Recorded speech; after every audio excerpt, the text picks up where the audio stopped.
तो आइए दोस्तों, अब हम बढ़ते हैं आगे और देखना स्टार्ट करते हैं क्लास 10 का चैप्टर त्रिभुज को। तो दोस्तों आज हम देखेंगे प्रश्नावली 6.3 में क्वेश्चन नंबर 7 को। तो देख सकते हैं हमारे सामने क्वेश्चन बोला कि आकृति 6.38 में हमारे पास ये जो आकृति है ना, ये 6.38 का ये आकृति है, ठीक है।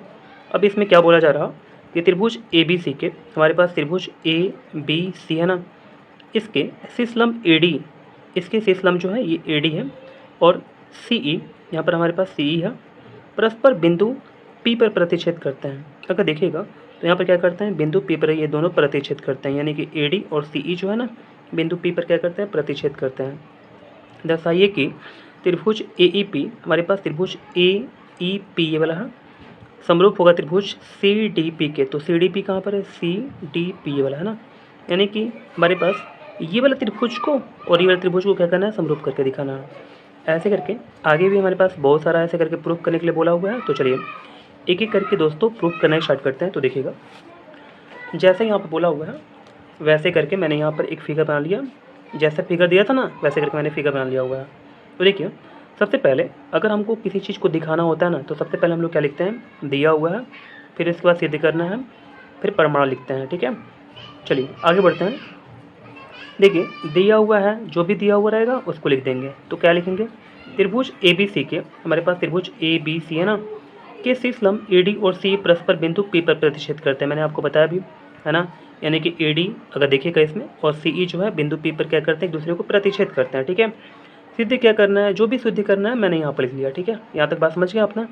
अब देखना है प्रमाण की ओर आगे बढ़ेंगे। तो देखिएगा सबसे पहले त्रिभुज ए ई पी की बात करते हैं और त्रिभुज सी डी पी की बात करते हैं। तो दोस्तों मैंने उस फिगर को यहाँ बना लिया हुआ, ठीक है, ताकि आपको देखने में आसानी हो। तो देखिएगा ए ई पी की अगर बात करें तो हमारे पास ए ई पी कहाँ पर है, तो देखिए ए ई पी ये वाला त्रिभुज है ना, ए पी ऐसे करके। और क्या बोला, और त्रिभुज सी डी पी हमको ये देखना है, यानी कि ये त्रिभुज और ये त्रिभुज को क्या करना है, समरूप करना है ना। यहाँ बोला है ना, आप देख सकते हैं यहाँ पर ए ई पी समरूप त्रिभुज सी डी पी करना है, ऐसे करके सिद्ध करना ना। तो चलिए मैंने आपको समझा दिया, अब चलते हैं इसको देखते हैं कि आखिर कैसे कैसे हो पाएगा। हमारे पास दोस्तों 4 नियम होते हैं, आपको पता भी होगा, समरूप करने के 4 नियम होते हैं। अगर आपको पता नहीं होगा तो एक बार फिर से बोल देता हूँ। पहला जो नियम है वो है एस एस एस, दूसरा जो है वो एस ए एस है, तीसरा जो है ए है और चौथा जो है वो ए है ना। तो चलिए यहाँ तक समझा दिया ना आपको ना। अब बढ़ते हैं हम लोग आगे। दोस्तों अगर आपने मेरा पहले का जो इंट्रोडक्शन वीडियो है ना मैंने डाल रखा है, अगर आपने नहीं देखा हुआ है तो आप जा कर के वहाँ पर देख कर आएँ, पहले आपको बेहतर ढंग से समझ में आएगा, ठीक है ना। मैंने बिल्कुल इसको अच्छा समझाया हुआ है। तो चलिए अब हम बढ़ते हैं आगे। तो देखिएगा अगर आप देख लेते हैं उस वीडियो को ना, तो आपको ऐसे ऐसे क्वेश्चन बिल्कुल अच्छे से और भी समझ में अच्छे से आएंगे, ठीक है। तो चलिए यहाँ पर देखना स्टार्ट करते हैं। तो हम लोग त्रिभुज दोनों में आएंगे और बात करेंगे। तो देखिए हमारे पास अगर ये त्रिभुज देखिए, त्रिभुज दोनों को देखिएगा तो हमारे पास क्या हो रहा, इस त्रिभुज में ए ई पी में यहाँ पर ये कोण 90 डिग्री है, क्योंकि सी ई जो लंब है किस पर है, ए बी पर। तो ए ई पी त्रिभुज में यहाँ पर जो कोण है ये 90 डिग्री हो गया, और सी डी पी में ये जो कोण है ये 90 डिग्री हो गया, ठीक है। तो हमारे पास एंगल मैच कर गया। और इस त्रिभुज में यानी कि ए ई पी में ये वाला कोण और त्रिभुज सी डी पी में ये वाला कोण जो है ना, ये दोनों बराबर होगा। कैसा होगा, सम्मुख कोण से। तो दोस्तों ये वाला एंगल इससे मैच कर गया, ये वाला एंगल इससे मैच कर गया, तो क्या बोल सकते हैं, दोनों त्रिभुज समरूप हो गया। कैसे, एंगल समरूपता से। तो चलिए यहाँ तक बात समझ गए ना आप। देखिएगा तो मैंने यहाँ पर लिख दिया त्रिभुज कोण ए पी ई, देखिए ए ई पी यहाँ पर ये कोण और बराबर होगा किसके, सी पी डी के। तो देखिए सी पी डी के होगा, कैसे हुआ, तो सम्मुख कोण से होगा ना। अब आगे बढ़ते हैं। ऐसे करके ए कोण ए ई पी, देखिए कोण ए ई पी यानी कि वाला कोण है ना, और क्या हो जाएगा, इक्वल टू कोण सी डी पी यानी कि वाला कोण, दोनों बराबर हो जाएगा। कैसे, तो प्रत्येक 90 डिग्री हो जाएगा, ठीक है।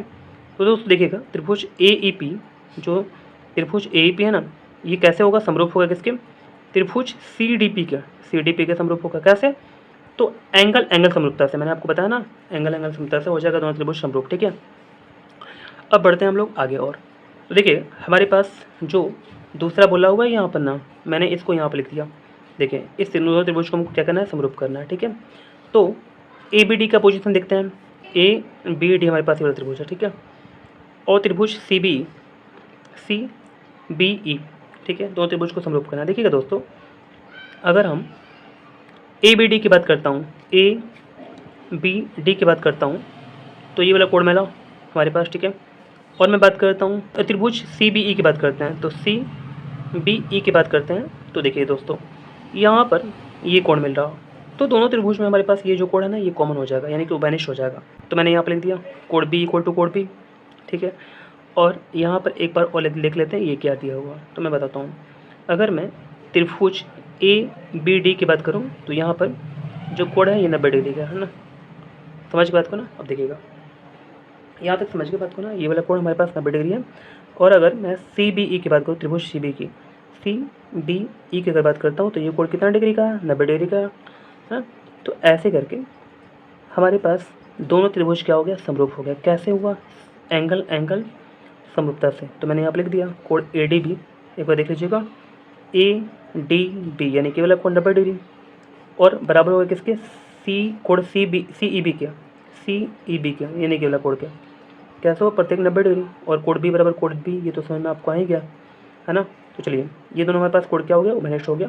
ऐसे करके हमारे पास दोनों जो त्रिभुज है, त्रिभुज ABD समरूप होगा किसके, त्रिभुज CBE के समरूप होगा। कैसे हुआ, तो एंगल समरूपता से हुआ, ठीक है। चलिए आगे बढ़ते हैं। अब दोस्तों हमको बोला तीसरा ये प्रूफ करने के लिए, ठीक है। तो मैंने 2 प्रूफ कर लिया हुआ है, हमारे पास 4 प्रूफ करने के लिए दिया हुआ है। तो देखिए AEP का पोजीशन कहाँ पर है, AEP यानी केवल त्रिभुज हमारे पास छोटा वाला। और क्या बात बोला हुआ है, ADB कहाँ पर है, ADB यानी कि ये छोटा त्रिभुज और ये बड़ा त्रिभुज का बात किया हुआ है। तो दोस्तों अगर मैं आपको दिखाऊं, तो देखिए ये जो कोण है ना, इस छोटे वाले त्रिभुज में भी है, यानी कि इसमें है, तो AEP में है ना, आपको दिख रहा होगा।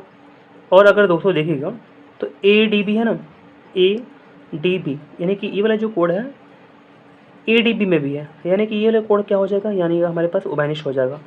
अब देखिए दोस्तों, अगर हम त्रिभुज AEP में हमारे पास अगर देखेंगे, तो क्या मिलेगा, तो ये वाला कोण जो है 90 डिग्री का मिलेगा, ठीक है। और अगर हम ADB की बात करें, तो हमारे पास क्या हो जाएगा, ये वाला कोण 90 डिग्री का हो जाएगा। यानी कि छोटे वाले त्रिभुज में ये वाला कोण और बड़े वाले त्रिभुज में ये वाला कोण 90 दोनों डिग्री का, तो दोनों हमारे पास मिला, ठीक है।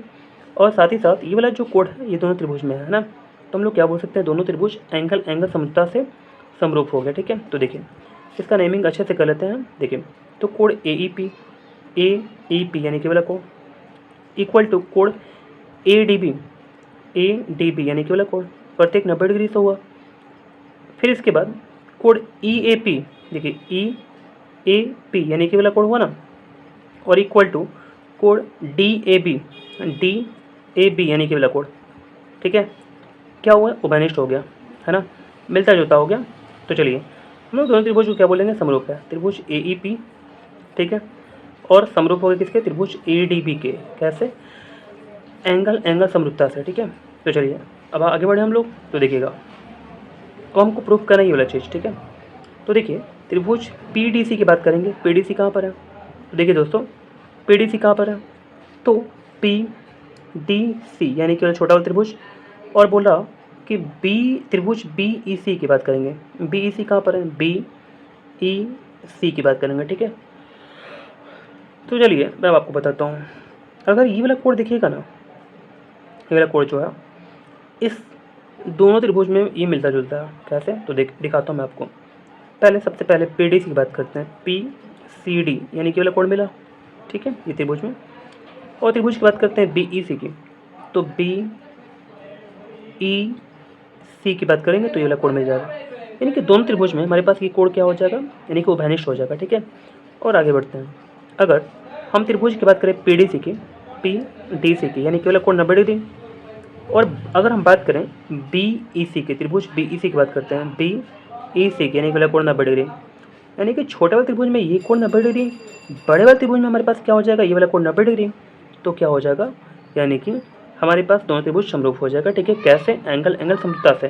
तो मैं लिख दूंगा साफ त्रिभुज PDC और त्रिभुज BEC की बात करते हैं अगर, तो कोण PDC, देखिए PDC कहाँ पर है, तो डी सी यानी कि वाला कोण 90 डिग्री, और बराबर क्या हो जाएगा कोण बी ई सी के, बी ई सी कहाँ पर है तो बी ई सी यानी कि ये वाला हमारे पास, ठीक है। तो प्रत्येक 90 डिग्री हुआ। अब बात करते हैं कोण पी सी डी की। पी सी डी कहाँ पर है दोस्तों, तो देखिए पी सी डी यानी कि वाला कोण है ना, बराबर क्या होगा कोण बी सी ई के यानी कि वाला क्या हो जाएगा, दोनों बराबर हो जाएगा। तो दोस्तों मैंने यहाँ पर आपको समझा दिया, हमारे पास ये दोनों बेनिस्ट हो जाएगा। और यहाँ पर हम लोग बोल सकते हैं कि त्रिभुज पी डी सी समरूप किसके होगा, त्रिभुज बी ई सी के, ठीक है। कैसे हुआ, एंगल समरूपता से। तो दोस्तों मैंने आपको बिल्कुल अच्छे समझाने का प्रयास किया हुआ है। अगर आपको किसी प्रकार का कोई दिक्कत है तो आप मुझे कमेंट करें, ठीक है। तो चलिए अब हम बढ़ते हैं आगे। तो दोस्तों अब हम देखते हैं क्वेश्चन नंबर 8 को। यहाँ पर देख सकते हैं क्वेश्चन बोला कि समांतर चतुर्भुज ए बी सी डी की, हमारे पास एक समांतर चतुर्भुज है ए बी सी डी, ठीक है। तो दोस्तों हमारे पास फिगर नहीं दिया हुआ है, तो फिगर हमको खुद से बनाना पड़ेगा। तो चलिए सबसे पहले बनाते हैं समांतर चतुर्भुज ए बी सी डी। तो मैंने यहाँ पर समांतर चतुर्भुज बना लिया ए बी सी डी, ठीक है। केवल आपको यही देखना है। अब आगे क्या बोला आगे ए बी सी डी की बढ़ाई गई भुजा ए डी यानी कि ए डी को बढ़ाना है, ठीक है ना। अब क्या बोला, पर स्थित ई एक बिंदु है, यानी कि अगर दोस्तों ए डी को बढ़ाइएगा तो इस पर कोई आगे बढ़ाने पर कोई ई एक बिंदु मिलेगा, ठीक है। यहाँ तक समझ में आ रहा बात ना। अब देखते हैं आगे क्या बोला। ई एक बिंदु है तथा बी ई भुजा सी डी को एफ पर प्रतिच्छेद करता है। अगर देखिएगा ना तो जो बी ई भुजा है ये सी डी को बिंदु एफ पर प्रतिच्छेद करता है, यानी काटता है। मैं साफ साफ बोलूँ तो बी ई जो है वो सी डी को क्या करेगा, एफ पर काट देगा, ऐसे करके बोला जा रहा है यहाँ पर। तो चलिए आगे बढ़ते हैं। दर्शाइए कि त्रिभुज ए बी ई, अगर देखिएगा त्रिभुज ए बी ई, आपको मैं दिखाता हूँ ए बी कहाँ त्रिभुज है। तो देखिए ए बी ई यानी कि वाला त्रिभुज बड़ा वाला, ठीक है। अब क्या बोला, समरूप होगा त्रिभुज सी एफ बी के, ठीक है। तो सी एफ बी कहाँ पर है, तो देखिए सी एफ बी यानी कि ये वाला त्रिभुज हमारे पास दोनों समरूप हो जाएगा। तो चलिए अब मैं आपको समझाना स्टार्ट करता हूँ। तो दोस्तों जब भी आपको मैं बताया हुआ है कि जब भी दिखाना होता है या सिद्ध करना होता है तो सबसे पहले हम लोग को लिखना पड़ता है दिया हुआ है, इसके बाद सिद्ध करना है, इसके बाद क्या प्रमाण, ठीक है। अगर रचना होता है तो हम लोग सिद्ध करना है, इसके बाद लिख देते हैं, ठीक है। रचना मैंने किया, ठीक है। जो भी रचना करते हैं उसको लिख देते हैं। तो देखिए हमको क्या दिया हुआ है ना, क्या दिया हुआ है, तो समांतर चतुर्भुज ए बी सी डी की बढ़ाई गई भुजा, ए बी सी डी की बढ़ाई गई भुजा ए डी पर स्थित ई एक बिंदु है, यहाँ पर ई एक बिंदु है, तथा बी ई भुजा, जो हमारे पास बी ई भुजा है, सी डी को एफ पर प्रतिच्छेद करता है। सी डी को किस पर प्रतिच्छेद करता है, एफ पर प्रतिच्छेद करता है ना। सिद्ध करना है त्रिभुज ए बी ई जो त्रिभुज है समरूप है किसके, त्रिभुज, यहाँ पर क्या लिखा हुआ है सी एफ बी, ध्यान दीजिएगा सी एफ बी के, यहाँ पर सी थोड़ा सा मैं अच्छे से बनाता हूँ, सी एफ बी के समरूप होगा। तो चलिए दोस्तों मैं आपको विश्वास दिलाता हूँ ये बहुत ही आसान है, ठीक है ना। आपको बिल्कुल अच्छे समझ में आ जाएगा, ज़्यादा प्रॉब्लम नहीं होगा आपको। तो प्रमाण देखेंगे यहाँ पर त्रिभुज ए बी की बात करेंगे। तो देखिए मैं आपको दिखाता हूँ, आपको ए बी ई हमारे पास ये वाला त्रिभुज है, और सी एफ बी वाला त्रिभुज है ना, मैंने आपको बता दिया। अब देखिए दोस्तों अगर देखिएगा तो ये वाले त्रिभुज में हमारे पास यानी कि ए बी ई में देखेंगे अगर ना तो ये वाला कोण, और सी एफ बी की अगर बात करेंगे तो ये वाला कोण क्या हो जाएगा, बराबर हो जाएगा। कैसे हुआ, क्योंकि हमारे पास समांतर चतुर्भुज जो है ना इसके सम्मुख कोण क्या होते हैं, बराबर होते हैं। तो यहाँ पर मैं लिख दिया कि कोण ए बराबर कोण सी, यहाँ पर दिख रहा होगा आपको कैसे, सम्मुख कोण से। और कोण ए ई बी ये वाला कोण है ना जो, ये किसके बराबर होगा, कोण सी बी ई के बराबर होगा, सी बी एफ के बराबर होगा, ठीक है। तो ये वाला कोण हमारे पास बराबर हो जाएगा इस कोण के, ठीक है। तो कैसे हुआ, तो ये त्रिभुज में ये वाला कोण और ये वाला त्रिभुज में पास ये वाला कोण है ना, दोनों कैसे बराबर होगा। अगर देखिएगा तो समांतर चतुर्भुज जो है ना इसकी ये भुजा बढ़ाया गया है, तो ये जो है यानी कि ये जो ए डी जो है ना वो बी सी के समांतर होगा, क्योंकि सम्मुख भुजा है ना। तो समांतर चतुर्भुज में सम्मुख जो भुजा होता है वो समांतर होता है, तो क्या हो जाएगा ए ई भी जो समांतर होगा किसके, बी सी के।